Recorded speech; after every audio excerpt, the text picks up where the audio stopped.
खम्मा घणी। जमाई साहब, पहले थारी सास ने जो मीठी थाली भेजी उसमें मिठास तो थी, पर अब जो छोटे हुकुम ने फोन काट दिया उसमें कड़वाहट साफ झलक रही है। कोई ना कोई बात तो जरूर है। सीरियल वसुधा के आने वाले एपिसोड में देव की जिंदगी में फिर एक नया तूफान उठ चुका है। बेचारे देव की किस्मत जैसे मुस्कुराना भूल गई हो। एक मुश्किल खत्म नहीं होती कि दूसरी दरवाजा खटखटा देती है।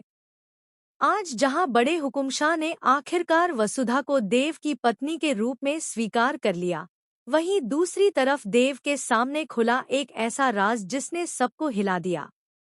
देव का जो मददगार निकला था वही अब उसका साला बन बैठा है। जी हाँ, एक ऐसी लड़की की वजह से जो देव को पसंद करती है, लेकिन अब उसके घरवालों ने जबरदस्ती देव को अपना जमाई बना लिया है। और हद तो तब हो गई जब देव के साथ बदतमीजी तक की गई। अब सुनिए आगे का बड़ा ट्विस्ट। घर में वसुधा जब बड़े हुकुमशाह को हल्दी वाला दूध और दवाई देने पहुंचती है तो वह उसे देखकर चौंक जाती है।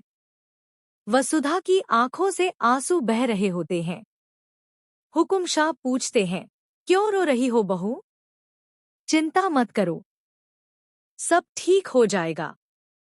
और फिर वो उसे आशीर्वाद देकर एक लिफाफा थमाते हैं। वसुधा की आंखों में चमक लौट आती है। वह वादा करती है, अब से मैं आपसे कुछ नहीं छिपाऊंगी। हुकुमशाह मुस्कुराते हैं और कहते हैं, जा, अपने पति से भी कह देना कि मैंने तुम्हें और तुम्हारे रिश्ते को अपना लिया है। वसुधा की खुशी का ठिकाना नहीं रहता, उसका चेहरा खिल उठता है। लेकिन किस्मत को कुछ और ही मंजूर था।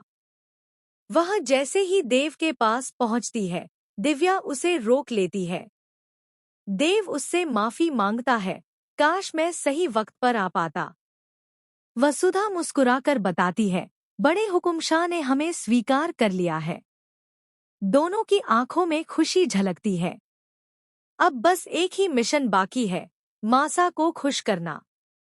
उधर हनुमंत भी अपनी जिद पर अड़ा बैठा है।